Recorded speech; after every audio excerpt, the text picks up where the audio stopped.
Things That I Remember, and entitled it, I Remember Berkshire, because the first day of life was in Berkshire, Ohio for me.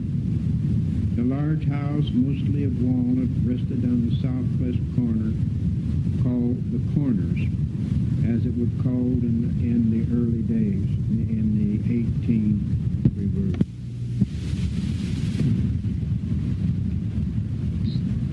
I remember in grandmother's house where I was born. In back of the house was an old building used for a garage, a wood shop, a granary. And until the day that it was pulled down, a painted sign on the west end read Stark's Grocery. It was a former grocery, and it was located directly on the corner, which would be the southwest corner in front of grandmother's house. The counters, which were solid walnut in the store, was kept in the basement of my grandmother. I can remember another store located on the northeast corner of Berkshire, and it is still standing. It is a double-framed building. And today on top it is used as an apartment, and then the bottom part is used by an insurance agent. I can remember the bulk cookie boxes placed in the containers with glass tops, a cracker barrel, a dill pickle barrel, and long strips of bologna hanging from the ceiling. I can remember the pots and the pans and on the shelves at the top, and clothes and screws and bowls and hinges, wicks for the lamps and the kerosene lanterns, and kerosene for these to be used in the home, as well as food supplies, staples such as flour and so forth. The grocery man was once asked if he had any cracked eggs. They were always cheaper by a very thrift lady. She was very much disappointed that he had no cheap cracked eggs, and she said, "I like cracked eggs," to which the grocery clerk replied, "Take some of these home and crack them." There was once in Berkshire, and I knew him. He was a Dutchman, and he was of short stature. Always purchased his bib overalls at the store, the longest pair in the store, to which would extend past his feet, some 12 inches or more. When asked why he bought them so long, replied, "I cut them off and used the bottom for patches." In the store, I can remember a pot-bellied stove to the rear of the building, between the counters and the shelves. Many times it would be cherry red around the bottom of the stove, and around the stove was boxes filled with sawdust. All were used by those that chewed tobacco, and it looked like many chewed. Many delighted in spitting on the stove to see the steam rise from the hot metal. Every afternoon and evening and night, old cronies in the Berkshire Corners would gather around the stove in the cold weather and out in front in the summer. A porch roof protruded out in front, which later years sat a gasoline pump. It had a long handle protruding from the bottom, to which the grocery clerk would push the handle back and forth to fill a 5-gallon glass cylinder at the top. And it would be filled to the customer's desire, and then the clerk would place the hose in the car, gas tank, and empty the cylinder. Oil could also be purchased at this store by pumping it from a 50-gallon oil drum, in which they measured out in either a quart or a gallon jar. Before the pump was put in, my father stopped and got some kerosene to put in his Model T Ford so he could get home. I can remember seeing him come up the road and smoking. This was about 16 or 17. I have heard several times the story of my grandfather, then Virgil Van Sickle, who I never saw, stopped at the store on a trip from Sunbury to his home north 3.5 miles with a flatbed wagon and a team of horses. The owner of the store kiddingly said to my grandfather, "If you can lift that barrel of salt," which was a full barrel, "that barrel of salt on your wagon alone, I'll give it to you." He calmly rolled the barrel of salt to the edge of the wagon, balanced the barrel on his knees, and put it on the wagon, climbed on the wagon, and said, "Get out," and drove off without another word, while the grocery man stood with his mouth open in amazement. A lady asked the grocery keeper to show her the granite pan hanging on the wall, and he said, "Well, that is the aluminum pan." You see, there were so many fly specks on the pan that it looked like granite. In my grandmother's attic were many things, which I wish I'd kept. There was a smooth board, some 12 foot by 2 foot, all of one piece, and I was told it belonged to a tavern across the road, north side. This was the first tavern in the township and was run by Adoniak Rice. He was also the first postmaster and kept the office in the hotel. Major Brown opened his house for hotel purposes about the same time, and board by the week ran as high as $1 to $1.50 a week, and single meals from 15 cents to 20 cents. This was called Rice's Hotel, and at the time it was the lounger's haven for telling tales. The story is told of a young boy by the name of O.D. Huff that lived north of Berkshire. Asked his father if he could go get the mail.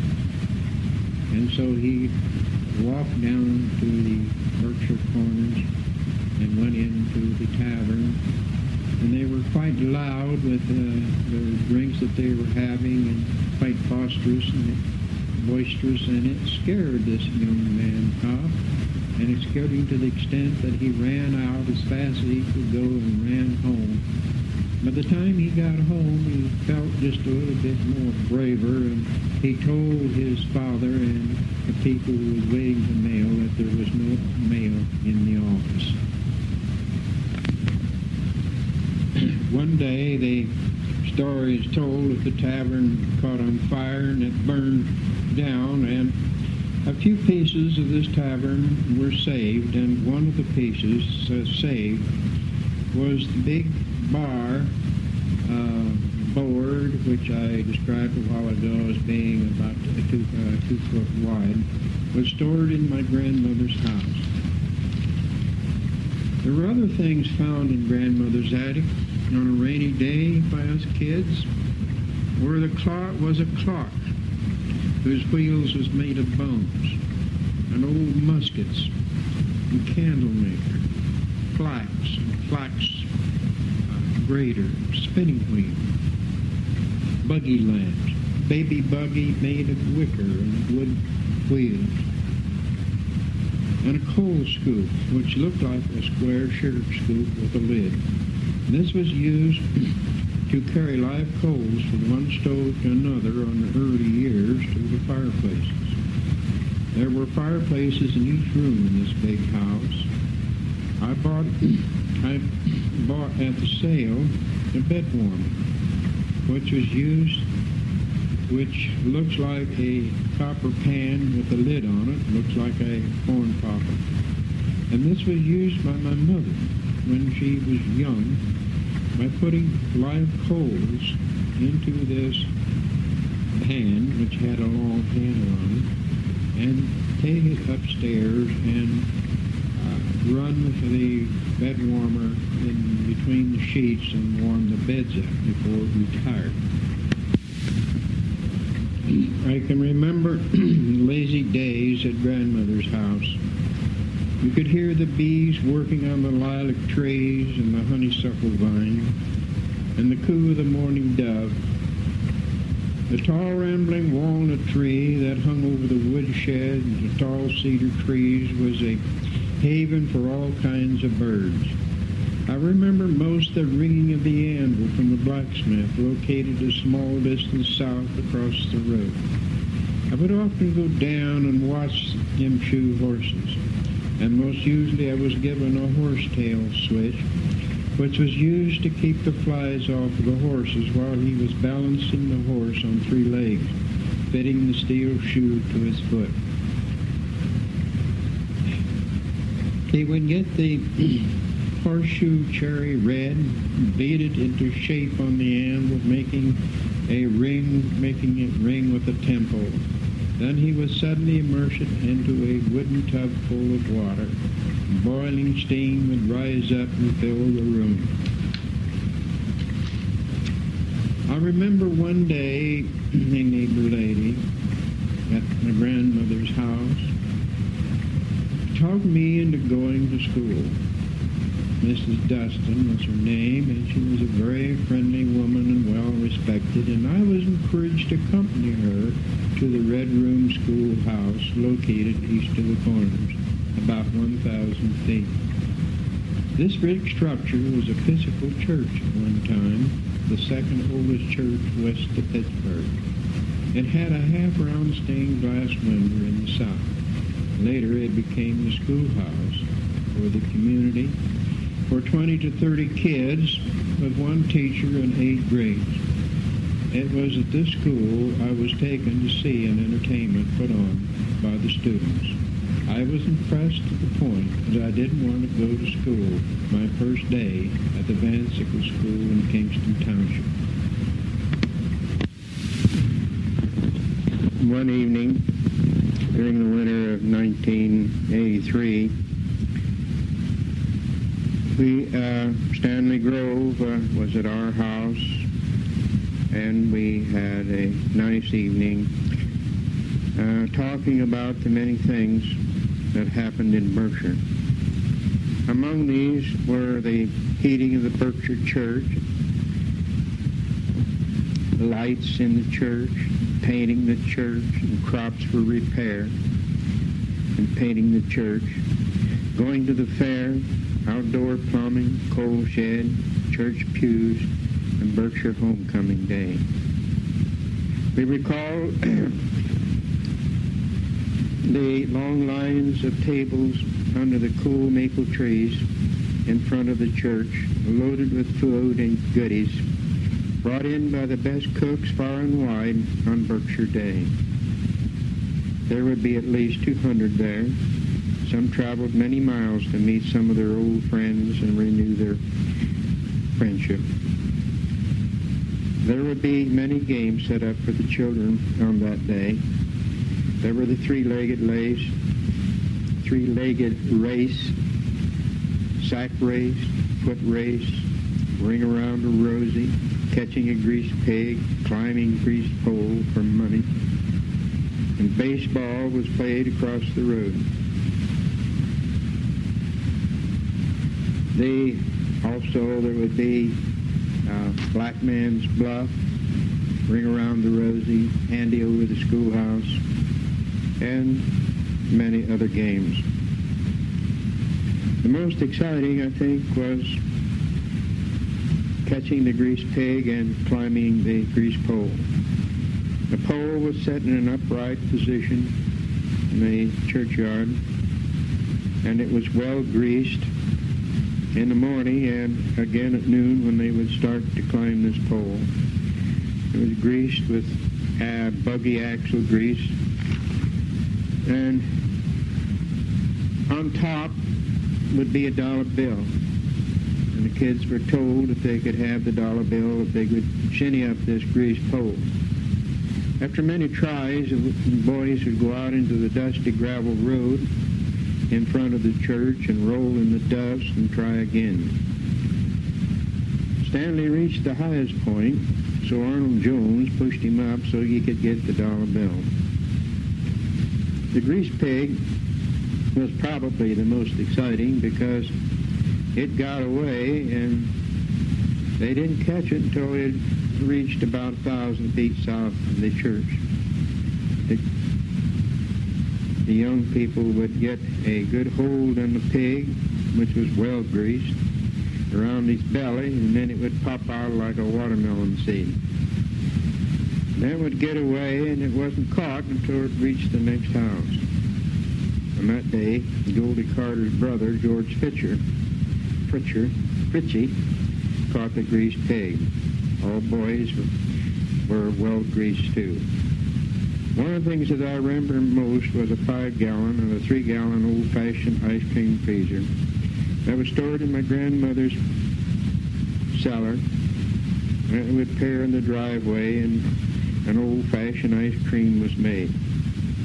This was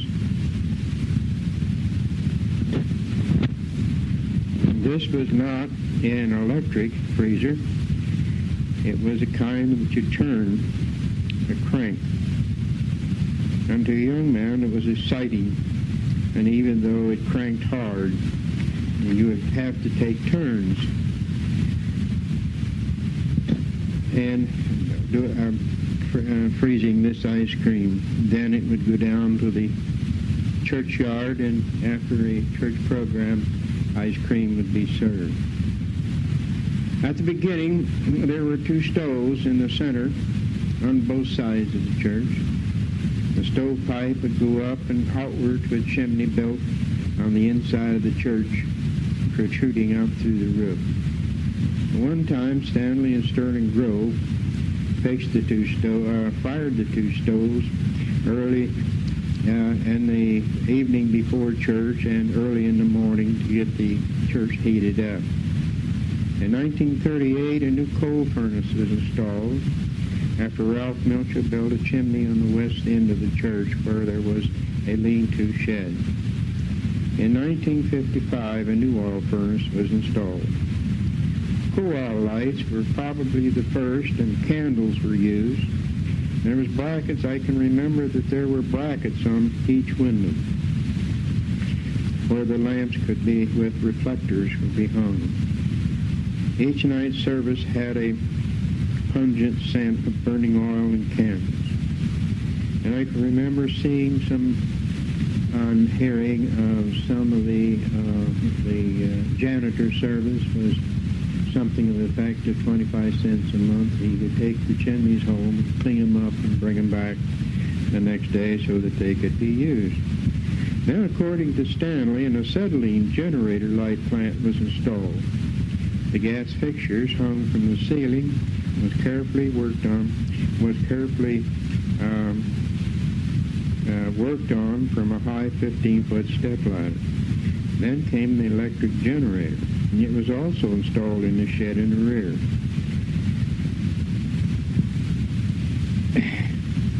This shed, suspected to have been made from the walnut seats taken from the church. The first seats, as has been recalled, were seats that was sort of like a bench-like, straight boards made of solid walnut. And when their new seats was purchased, and these seats were purchased by means of people walking several miles on horseback and in buggies and getting enough money to purchase the new church seats, which are presently being used in the new church Royal Chapel. There was a coal shed in the back where the coal was kept and a few scrap material, and this also was made from the seats, the old seats that come out of the church.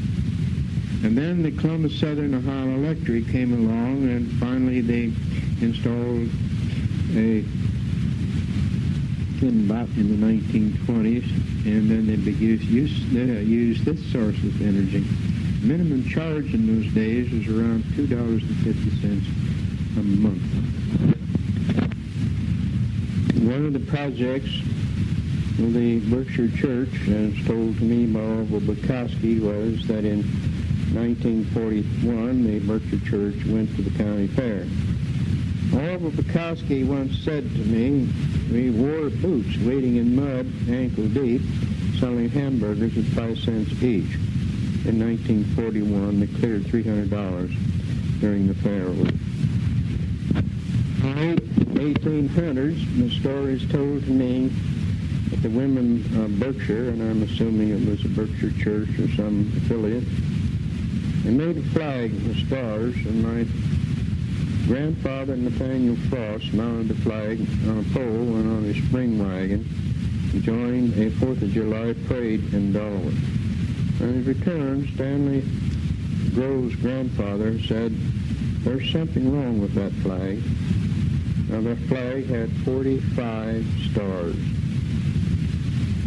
It also had one too many stripes. In other words, it had 14 stripes. Stanley and I recall that in the 1950s, I had just returned back to the church after living in Columbus for 8 years. But we noticed that the ceiling had wet spots when it rained. So I went to the church meeting one night, and there were 4 present. And I asked them what they were going to do about the leaky roof. And they said, well, they can't do anything. They don't have any money. So I asked them that if it'd be all right if a group of us would repair the roof. And they said, well, sure, that's great. Go ahead. So I obtained several of the neighbors around, like Wilbur Frost and Ben Beaver and Stanley Grove and Harold Fisher and Harold Pugh. And in fact, several of the neighbors around here, some that I probably haven't mentioned. Dick Billiken was one. And what we did, we found some land that people would donate to us, or rent, or give. And we went around the congregation and got enough money to buy seed and fertilizer, and we put crops of soybeans and corn out. And I recall one farm that was owned by Edgerly, Mr. and Mrs. Edgerly, on 3B&K Road. They donated all the straw from the wheat that they had on their farm, and donated the hay, and donated ground so we could plant some beans. After we had done a lot of this farming, and recall one story that Wilbur Frost was plowing on Harold Pugh's property, and he was telling Harold, and it made him quite angry, that a nice big long black snake got called up on his plow wheel, and so he got up, and Harold said, oh no, you didn't kill it. He said, well, yes, I don't want him around.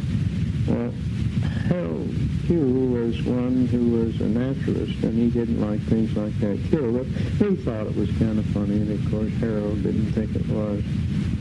Now, the surprising thing is that a lot of the people who furnished the labor, material, and tractors were not members of the church. They were just interested that the local church be preserved. So after we had done some farming and had collected our harvest and some of our money, then we decided to put the roof on the church. And I recall that I got down that I thought was rather early, about 8 o'clock, and Stanley Grove and Harold Fiesel and Mark Fisher and there's several others was on top of the roof, and they had it almost all tore off. Well, by evening we had, much to our surprise even, that the roof was finished and put on by the end of the day. Well, this project was completed. We decided to paint. We only put on half, which is on the south side, then we decided to paint the other side, and this was through the help of Richard Billington. Other things that followed was that we decided that the interior should be painted. So we proceeded to, one week, we proceeded to start tearing out the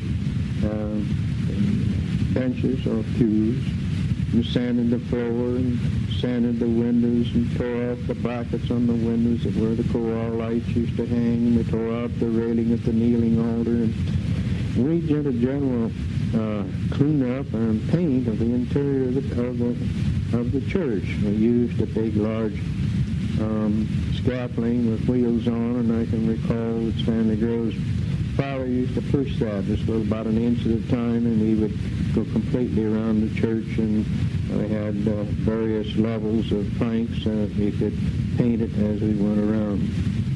Well, one of the things that was rather amusing in this story is told by Minister Richard Burns, which was his first charge, and later on Richard became the superintendent in the northern part of Ohio, a little farther north of here. But anyway, I called him, and I told him I didn't think we could have church because the furnace wasn't working. And so Richard said, all right, and I said, hey, it's just going to be impossible. So he agreed that, okay, we could cancel it. But after his charge included Sunbury, and he preached over there before he would come to Berkshire. And when he got through preaching at Sunbury, he decided to go over to Berkshire and see what was going on. And when he arrived, there were more cars in the churchyard that he'd ever seen before. He thought, now what is going on? He opened the door, and there the pews were all gone, and we were sanding and cleaning and scraping and getting ready to paint, and he was amazed. And he often tells this story in recent years. We finally finished it up. We had completely rejuvenated the inside, and we bought curtains for the windows, and curtains for the choir loft, and we bought some new rugs, entrance rugs, and in all it looked good. But then the furnace began to go bad, and so some of them were urging us to put out more crops to get a furnace, and so that's what we did. And this also included a various amount of people who were not even church members, but who even donated money and helped put out the crops and gather. And when we got through, we had and put in the furnace, and then gathered the crops. We found out we were $400 short. For some reason, the crops weren't so good that year, and we had not as much as we planned. So I can remember one of the fellows that was on this group, who was not even a member, said, well, the thing to do is go around and collect from the people, because we've done a lot of work, let them pay for some of them. That's what we did. And I recall going to Harry Rhodes and talking about his cabin. He said, what did you want? I said, well, we need money to finish up paying for a furnace. And without even making any thought of it, he pulled out a checkbook and wrote us a check for $25 and seemed to be happy to do it. Which leads me to believe that if people are interested in the church and in their community, that they are happy to donate either money or time in order to keep the church building in good shape. But the surprising thing on this project was that years later we had another minister. And he informed me and some of the other board members that we illegally put on the roof. It was illegal for us to touch the roof. It was illegal to do this and do that, which made some of us rather angry at the minister for saying such a thing, because in the beginning, the church member board could not do anything about it. Yet here was a group of people who was willing to sacrifice time and money in order to cover the roof and decorate it up. And it was rather disgusting to have somebody put the damp on. I suppose maybe In a sense, he's right, but after it's done, why talk about it in that fashion? Then I can we recall that the church decided that they ought to have an addition for Sunday school rooms, and so we decided to go to the Delaware County Fair. A lot of people participated in this, people that never come to church, people who were not members of the church but friends of the community, people who occasionally come to church and didn't belong that participated in this project. It was a real project.